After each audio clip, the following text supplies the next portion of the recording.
So it is a pretty cold winter's day. It's the 5th of June. This morning it was -1 and right now it's about 7 degrees, but it's been snowing and it's cold. And I am at the house where we're doing this case study. So if you want to watch more of this case study, then click on our YouTube link and see what we're finding out about a house that was designed 20 years ago by us and has several issues which do not come with the houses that we design today. And I'm going to look today at things that we can do to make a difference to this house, because once you have an existing house, obviously it's much harder to make some changes that are needed to improve the energy efficiency, but more importantly to improve the comfort levels. So come with me. But what we're going to look at right now is something which will make an immediate difference and has a relatively short payback. So in here, and look at the existing boiler.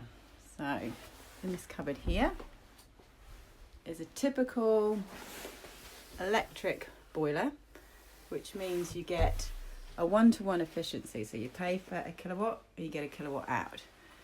And when you have an extremely inefficient house like this one is, and if you look at one of the previous episodes, you'll see how inefficient it is.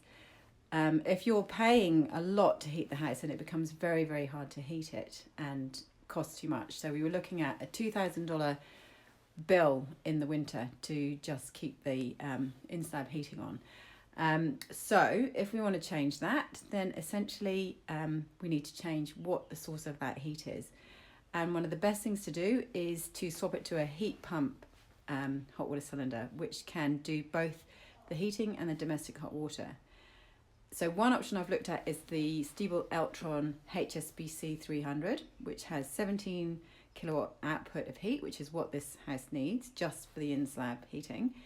And that has a 3.5 to 1 coefficient of performance, which means that for every kilowatt you put in, you get 3.5 kilowatts out. So you get immediate savings.